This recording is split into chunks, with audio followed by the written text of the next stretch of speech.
Victoria and her mother returned to Abuja quietly, and life picked up its pace again. Victoria settled back into her routine at the University of Abuja, immersing herself in lectures, weekend visits home, and the occasional social gatherings. Nneka, ever the composed businesswoman, sipped right back into a world of contracts, interior design showrooms, and logistic meetings. To the outside world, nothing seemed off. They carried on like nothing had happened, like Pamela had never existed in their space. But just as life continued for them, life also moved forward for Pamela. 6 months passed since the day she had been dropped like a forgotten package at her parents' doorstep. She had fully recovered her mind, her strength, her voice. She was no longer that broken girl who stared at the walls or screamed at things no one else could see. Her mother had loved her back to life with food, prayers, herbs, and unwavering care. And when Pamela felt strong enough, she made the bold decision to return to Abuja, but not to Victoria's house. She reached out to a few of her old customers, women who had admired her skill and once begged her not to disappear. One of them, a soft-spoken tailor named Mrs. Dupe, offered her a small space to crash for a while. Pamela took it with gratitude, and from there, she began to rebuild her life, one braid at a time. She started small, braiding under the compound tree again, moving from house to house, offering home service to clients. Gradually, she regained her footing. Her hands still worked magic, and with time, her name began to spread again in hushed compliments and referrals. Soon, she was able to start sending 50,000 naira home monthly. Not as much as before, but enough to support the family that never gave up on her. Of course, life wasn't as soft or shiny as it had been in Victoria's house. Now, every tuber of yam she ate, she contributed to. Every bottle of gas she used, she paid a part. If she needed to boil water, she bought her own share of the gas. But one thing about Pamela was that she didn't complain, because to her, this was honest living. This was hers, and she was going to own it because it was her truth. She slept on a mat, but it was a mat. There was no fancy robe or envelope of surprise cash, just quiet progress and dignity. Sometimes, when things got hard, when work was slow, or her body felt weak from hunger, Pamela would feel the familiar urge creeping, that hitch in her bones, that silent whisper telling her to go and find her sniffable chocks. The addiction didn't just vanish, it waited for a bad day, a lonely night, a forgotten meal. But each time the thought came, Pamela would pull off the old photo album her mother packed into her bag. It was filled with pictures and videos from her lowest points, images she didn't even remember being taken. Her eyes hollow, her hair patchy, her lips dry, her body trembling. And then there were the videos. Her crying on the floor, her begging invisible voices to stop. Her mother had captured them not out of cruelty, but as a lifeline, a caution and a reminder. Those pictures held Pamela back every time. But healing didn't just erase the pain, it didn't take away the betrayal. Pamela was angry, not just at what was done to her, but at how easily they discarded her, how they twisted the story, how they walked back into their perfect lives like she was just some broken doll to be thrown away. So, she decided to do something about it. Pamela had always had a street sense. Even from her early days in Abuja, she had picked up small tricks from observing people, surviving around market women, and listening to roadside gists. She went to Wuse one afternoon and approached a young Malam who sold SIM cards by the roadside. She smiled kindly and offered him a handsome reward.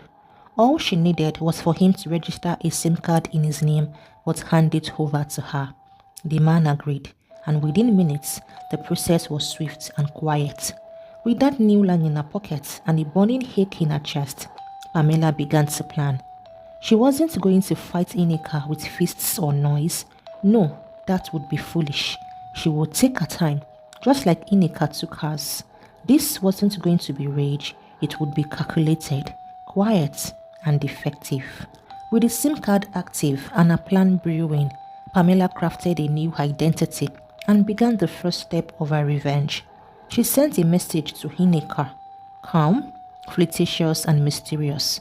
She pretended to be one of Nneka's late ex-lover's friend, someone who had heard so much about her charm and warmth. She said she had long admired Nneka from a distance and had finally gathered the courage to reach out. At first, Nneka was skeptical, but Pamela, armed with detailed memories from their past, mentioned things only someone close would know. She dropped hints about the scented oils Nneka used, her preference for deep red wine, and the way she liked her feet rubbed after a long day. Nneka grew curious, then interested. She agreed to meet, her ego already tickled by the idea of being remembered and desired. Pamela prepared well. She wore a sleek wig, applied heavy makeup to sculpt and shape her features beyond recognition, and wrapped her figure in a long gown that hid her now thinner frame. 6 months of humble eating and a clean lifestyle had changed her appearance dramatically. When they finally met at the secluded lounge in Gaki, Nneka couldn't tell who she really was. Pamela smiled politely, her voice softer, her tone flirtatious, and introduced herself as Honey Baby. From that night, a new affair was born. It was private, discreet, and thrilling.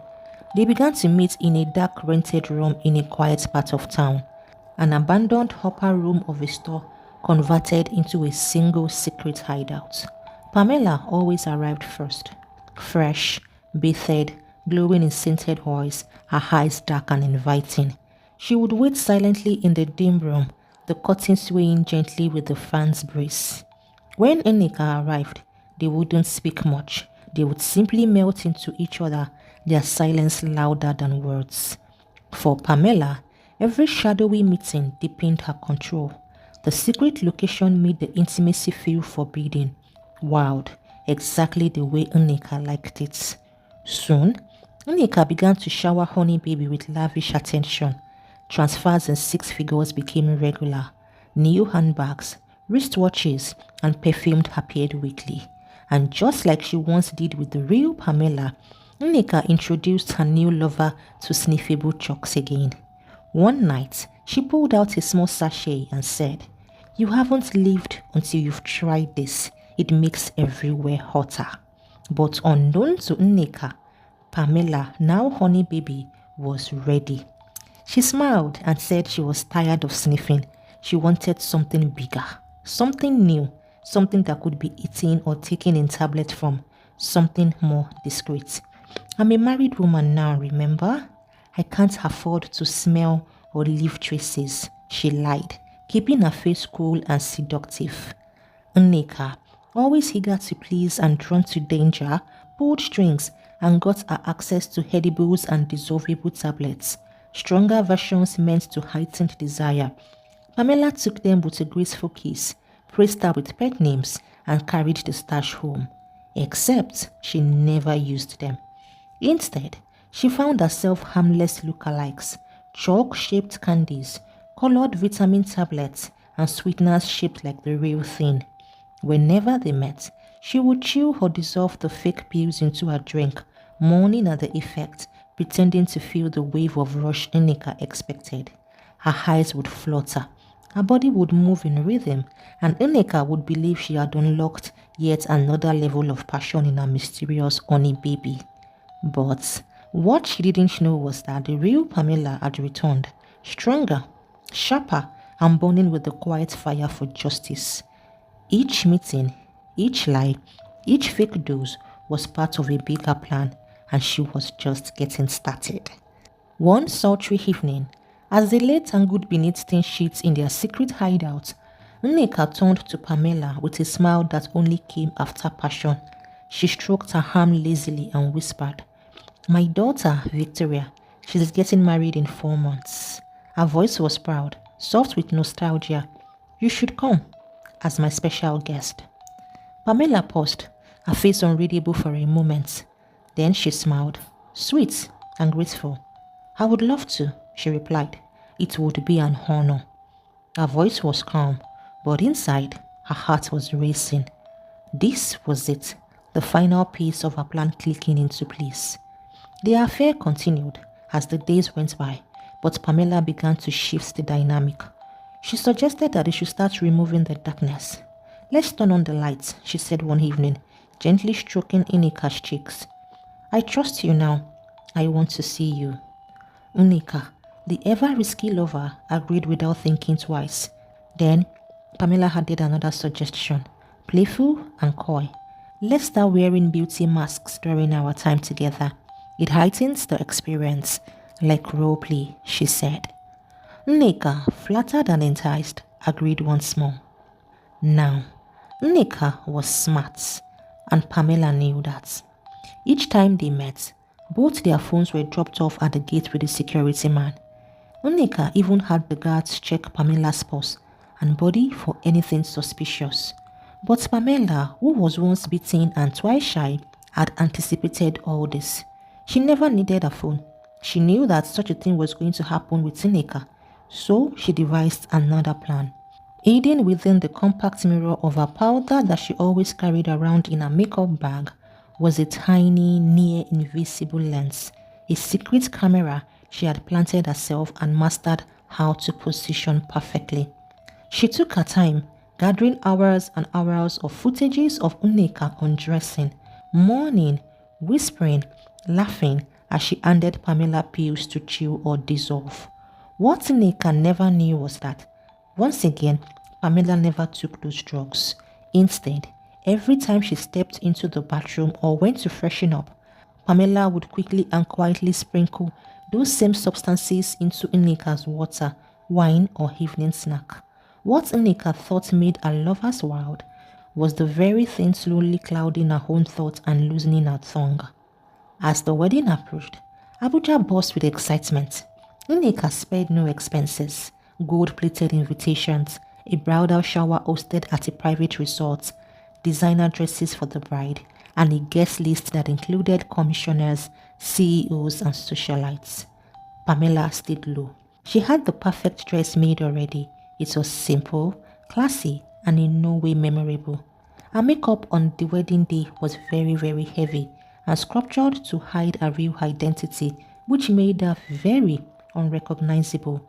No one would actually look at her twice because no one actually knew she was Pamela. The hall was grand. Glass chandeliers hung like frozen waterfalls.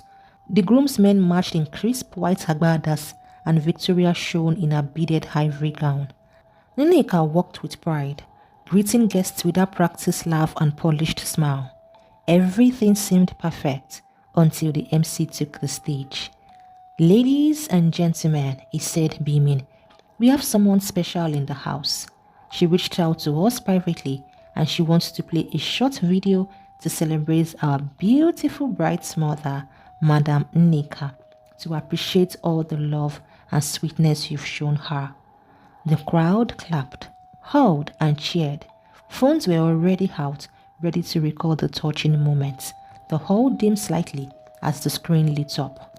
It started slow, just a dark room, soft music in the background, and a woman's voice moaning faintly. Then the lights came on in the video, and there was Nneka, clearly visible, on the bed, laughing, unbuttoning her blouse, and taking tablets from a familiar hand. The camera panned slightly, showing glimpses of another woman, dark-skinned, slimmed, and masked. The intimacy was very, very clear. They kissed, touched, and rolled on the sheets.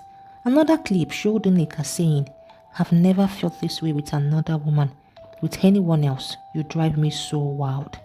The hall went quiet, then gasps.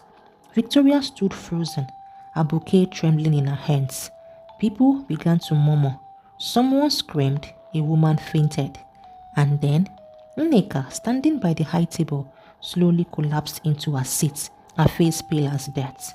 Because right there on the screen was everything she thought she had hidden, everything she believed she controlled, exposed in front of the very, very high and mighty in the society. Who was Honey Baby? Nneka thought, and why did she have to do this to her? All she had ever done to Honey Baby was take care of her, show her love, show her care, and spoil her silly. What exactly was her mission? Nneka thought as she sat on the chair, her face pale as death. Well, Pamela had actually played her game in silence, and Nneka had walked right into it.